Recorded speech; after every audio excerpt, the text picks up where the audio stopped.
Forceful intercourse, rapping, इन सभी शब्दों का प्रयोग पीड़िता ने स्वयं अपने स्वहस्त लिखित चिट्ठी, जो चिट्ठी आज पूरे दुनिया के सामने है, जो हम देखते हैं हॉरर स्टोरीज में कि किस प्रकार से दानव और दैत्य किसी महिला के साथ व्यवहार कर रहे होते हैं, ठीक उसी प्रकार का व्यवहार टीएमसी के इन गुंडों ने एक पीड़िता के साथ किया। The room which should be seen as the room of protection turned into a room of brutality and rape. आप सबको विदित है कि 25 जून के दिन कलकत्ता के कस्बा लॉ कॉलेज में जिस प्रकार का एक जघन्य गैंग रेप का केस हुआ है, लगभग 24-25 वर्षीय हमारी बहन एक छात्री, उसके साथ जिस प्रकार का गैंग रेप हुआ है, उसको लेकर आज पूरे भारतवर्ष में, पूरे हिंदुस्तान में एक दुख का माहौल है, अचरज का माहौल है कि आखिर बंगाल किस तरफ बढ़ रहा है। रह रह के बंगाल से इस प्रकार की रेप की घटनाएं, चाहे वो आरजी कार का विषय हो, चाहे आज कस्बा लॉ कॉलेज का विषय हो, रह रह के उस प्रदेश से जहां एक महिला मुख्यमंत्री है, महिलाओं के प्रति संवेदनशीलता होनी चाहिए, वहां इस प्रकार की संवेदनहीनता, इस प्रकार की ब्रूटैलिटी आखिर क्यों है? अगर कस्बा लॉ कॉलेज के रेप केस को देखा जाए और पीड़िता ने, विक्टिम ने खुद स्टेटमेंट जारी किया है, लिखित स्टेटमेंट, वह स्टेटमेंट भी मैं लेके आया हूं, उसके भी कुछ पोर्शंस आपके पास रखूंगा।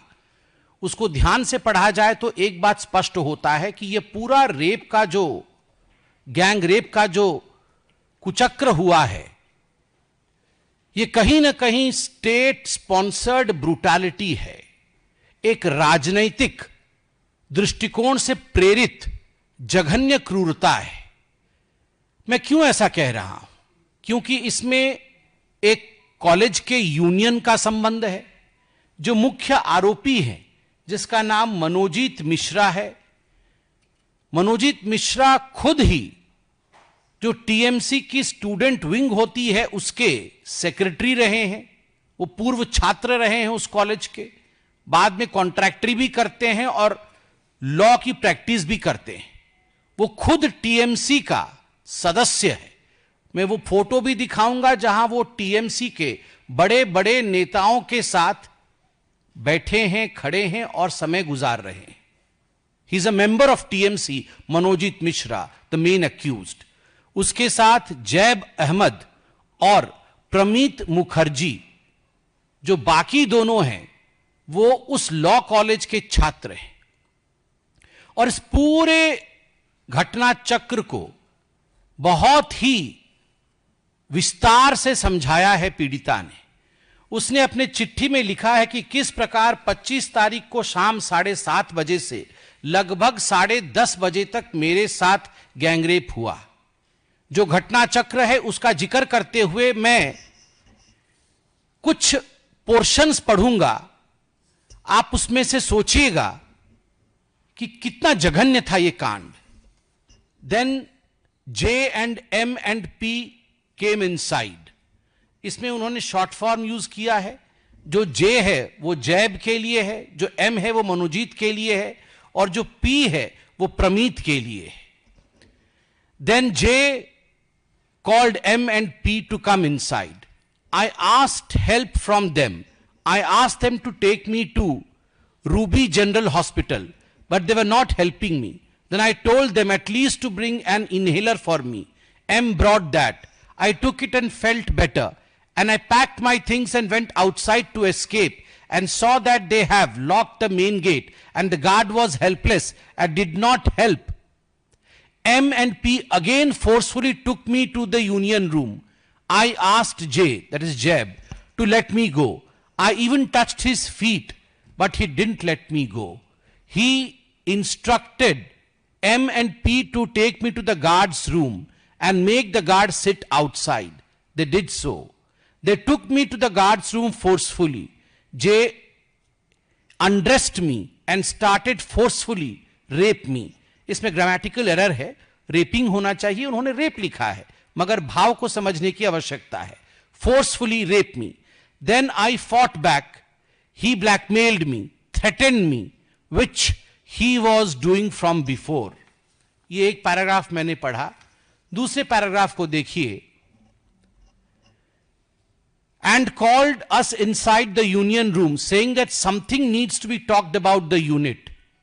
We went inside. Approximately 7 us of were there. Then, I could not read the sentence, मैं पढ़ नहीं पा रहा हूं, so I dented in J, started discussing about the unit, his personal life, his power and everything. But after some time, P called me outside the union room and asked me about my loyalty towards J and the unit. I promised him to provide my loyalty towards him and the team, as I was appointed as the girls' secretary. So I gave him the faith of my support towards the unit. Then we went back to the union room, and after some time, J asked me whether P has explained me everything or not. Then I said, yes, Dada, I will always be with the unit. Don't worry. और last में मैं पढ़ता हूं एक paragraph. He also tried to hit me with a hockey stick. I just let myself like a dead body. He finished his penetration, forceful intercourse, and left me. I went outside the room at 10:50 p.m. He asked me not to tell anyone. He asked me to tell that we are discussing about the unit inside.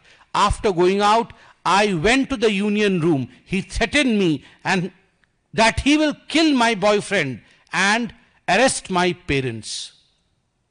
बहुत सारे paragraphs हैं जो मैं पढ़ नहीं रहा हूं, मगर मैं उसका लब्बो लुबाब आपको बताता हूं.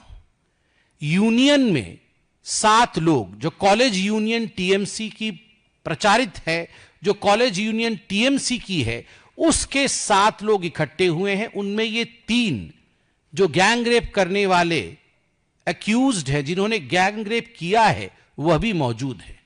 इनमें से किसी को इस पीड़िता के साथ प्रेम का संबंध स्थापित करना है. उन्होंने कहा कि आप मुझसे शादी कर लो. बाद में लड़की ने कहा कि मेरा बॉयफ्रेंड है, मैं शादी नहीं कर सकती. और उसके बाद ये सारा कुछ हुआ है. गार्ड रूम के अंदर उस पीड़िता को लिया गया है, और सबसे दुखद विषय है, गार्ड वहां मौजूद थे. गार्ड को बाहर जाने के लिए इशारा किया गया. गार्ड सब कुछ देखते रहे, मगर गार्ड्स ने कुछ नहीं किया.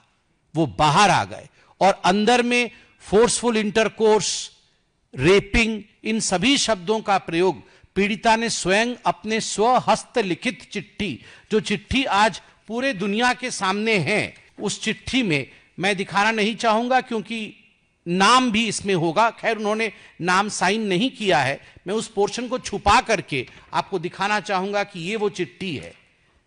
ये वो चिट्ठी है जो चिट्ठी पीड़िता ने लिखा है. आप सोचिए, हॉकी स्टिक से मारा जाता है, उसको एज़मेटिक अटैक आती है, वो पैर पड़ती है और कहती है मुझे इनहेलर दे दो, मुझे हॉस्पिटल ले जाओ.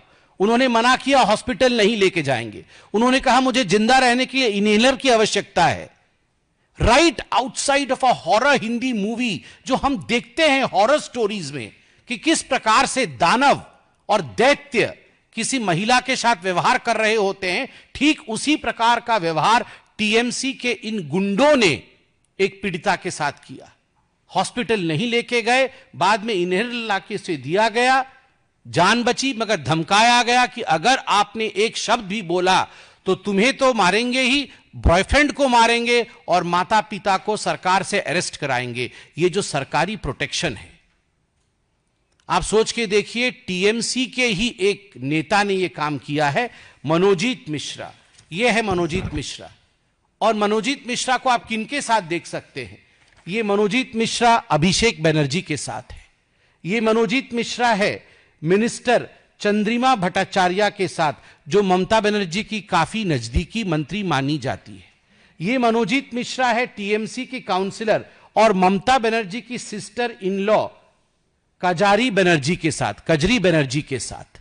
आप देख सकते हैं, खुद सुप्रीमो के साथ हैं अभिषेक के साथ, खुद मंत्री के साथ है मनोजीत, और रिश्तेदार ममता बनर्जी की सिस्टर इन लॉ और काउंसिलर के साथ है. ठीक उसी प्रकार आप मनोजीत मिश्रा जो मुख्य आरोपी है उसको देख सकते हैं टीएमसी के एमएलए देवाशीष कुमार के साथ। आप देख सकते हैं उनको टीएमसीपी के प्रेसिडेंट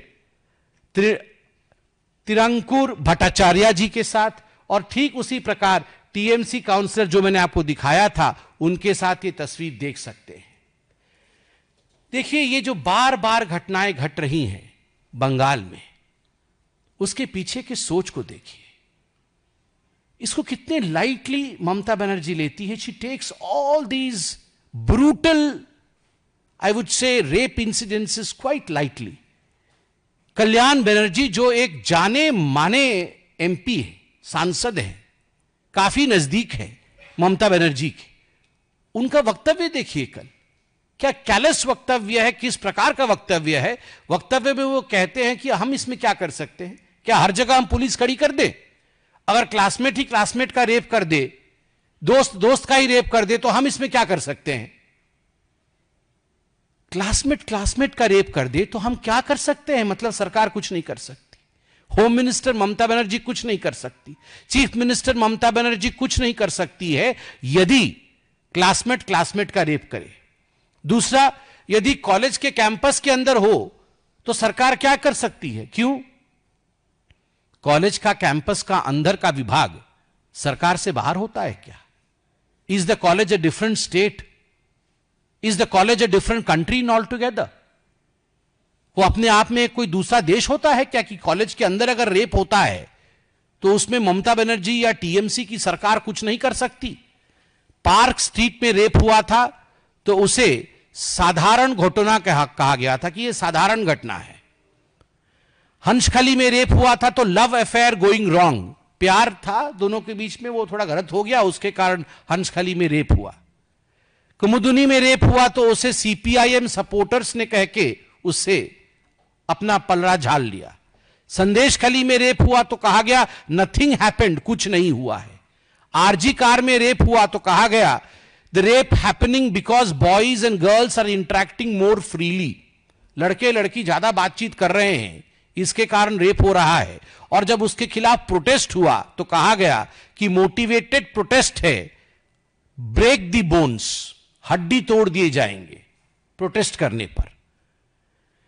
आप सोचिए अगर इस प्रकार से, और अभी कल्याण बनर्जी कह रहे हैं कि हम क्या कर सकते हैं अगर स्टूडेंट स्टूडेंट के ही रेप कर दे, तो आप सोच के देखिए किस प्रकार की यह मानसिकता है। और आखिर ममता बनर्जी की सरकार बंगाल में, उसको ऐसा लगता है उनकी कोई जवाबदेही नहीं है। गार्ड रूम के अंदर, the one who should protect, the room which should be seen as the room of protection turned into a room of brutality and rape. इससे जघन्य कुछ नहीं हो सकता है। भारतीय जनता पार्टी के माननीय अध्यक्ष श्री जेपी नड्डा जी ने इस पूरे जघन्य कांड का मुआयना किया है और उन्होंने ये सब कुछ देखने के बाद, after taking into consideration that this is an absolute brutal act, उन्होंने एक कमिटी बनाया है और वो कमिटी जो जाके जांच करेगी, ये कमिटी 4 दलीय सदस्यों का है और वो सदस्य है, मैं उनके नाम पढ़ रहा हूं, श्री सतपाल सिंह, पूर्व केंद्रीय मंत्री एवं पूर्व पुलिस आयुक्त मुंबई, श्रीमती मीनाक्षी लेखी, पूर्व केंद्रीय मंत्री, श्री विप्लव कुमार देव, सांसद लोकसभा, एवं श्री मनन कुमार मिश्र, सांसद राज्यसभा। यह जांच समिति शीघ्र ही घटनास्थल का दौरा करेगी और अपनी रिपोर्ट माननीय राष्ट्रीय अध्यक्ष जी को सौंपेगी। इसमें कोई दो मत नहीं है कि आज बंगाल में जो हो रहा है उसको लेकर हम सब बहुत पीड़ा में हैं और मुझे लगता है ममता जी को इस प्रेस कॉन्फ्रेंस के बाद तुरंत आके एक प्रेस कॉन्फ्रेंस करके, हम सफाई नहीं मांग रहे हैं, हम उनसे माफी मांग रहे हैं, इस्तीफा मांग रहे हैं कि वो माफी भी दे और इस्तीफा की पेशकश करे। महिलाओं के साथ इस प्रकार का व्यवहार नहीं हो सकता है।